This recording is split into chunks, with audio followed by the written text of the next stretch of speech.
क्या जुडिशरी अब वैसे ही इंडिपेंडेंट है जैसे कॉन्स्टिट्यूशन ने सोचा था, या फिर पॉलिटिक्स के शेडो में उसकी रोशनी धुंधली हो गई है?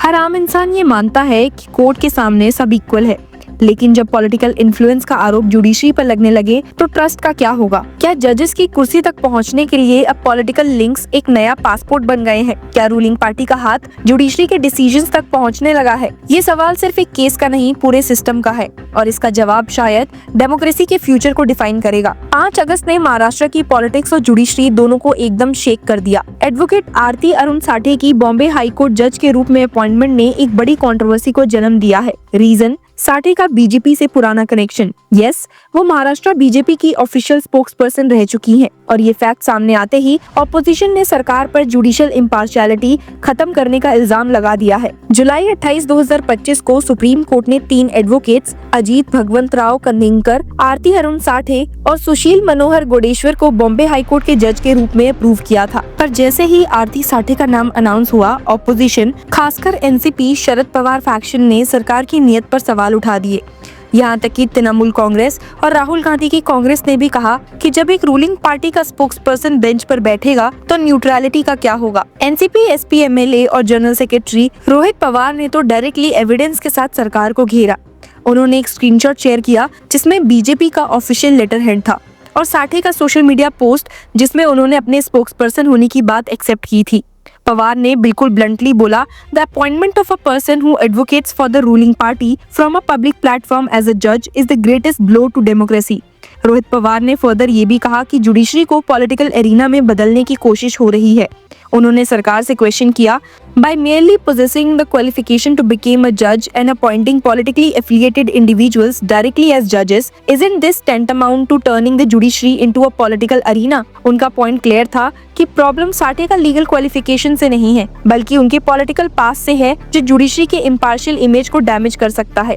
पवार ने सेपरेशन ऑफ पावर्स की बात उठाते हुए बोला, the principle of separation of powers is enshrined in the constitution to ensure that no one holds unchecked power, to prevent the centralization of authority and to maintain checks and balances। उन्होंने सरकार को directly target करते हुए पूछा, doesn't the appointment of a political spokesperson as a judge undermine the principle of separation of power and by extension constitute an attempt to subvert the constitution? Rohit Pawar ने ये भी race किया कि जुडिशरी की credibility के लिए परसेप्शन काफी important है। When a person appointed as a judge in a high court has political background and was held a position in the ruling party, who can guarantee that the process of delivering justice will not be tainted by political bias?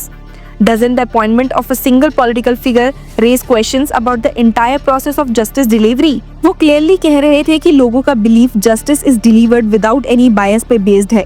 अगर जज का background political होगा तो लोगों का trust टूटेगा।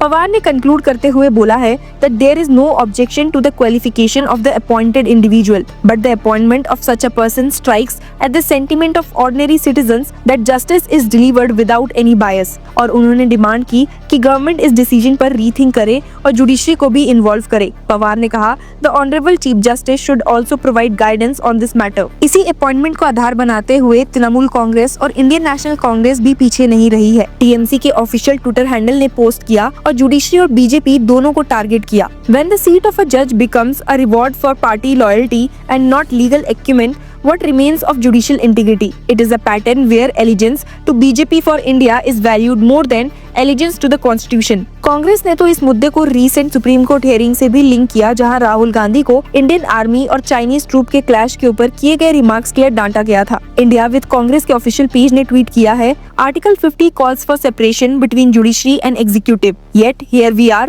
political faces entering the bench without question, and in the same breath the Supreme Court lectures Rahul Gandhi ji for questioning Chinese intrusions, asking a true Indian wouldn't say this। A BJP face becomes a judge, no question asked। An opposition leader raises national security concern, gets rebuked। This isn't the rule of law, it's the rule of loyalty। लेकिन वहीं दूसरी तरफ Maharashtra BJP ने तुरंत defence mode on किया है। Party के media cell के इंचार्ज नवनाथ बांग ने कहा कि साठे का स्पोक्सपर्सन वाला रोल पास्ट का है।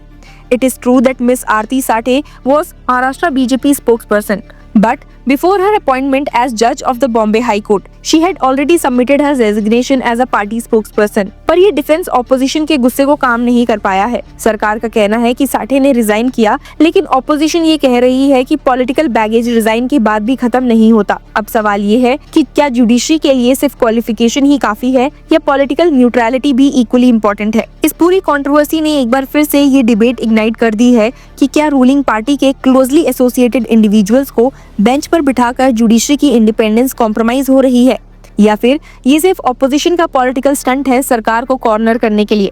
अभी बोला जा रहा है कि ये अपॉइंटमेंट सिर्फ एक इंडिविजुअल का इशू नहीं है, बल्कि जुडिशरी की क्रेडिबिलिटी और डेमोक्रेसी की हेल्थ का टेस्ट है। रोहित पवार का ये क्वेश्चन हर जगह इको हो रहा है। When a political spokesperson becomes a judge, can justice ever be truly blind? ये कंट्रोवर्सी अब रुकने वाली नहीं है। पॉलिटिकल फायरवर्क शुरू हो चुके हैं और आम जनता भी कंफ्यूज्ड है। क्या ये सही है या डेमोक्रेसी के लिए खतरनाक प्रेसिडेंट? आपकी इस पर क्या राय है? हमें कमेंट में जरूर बताइए and keep following law Chopra to get all the updates.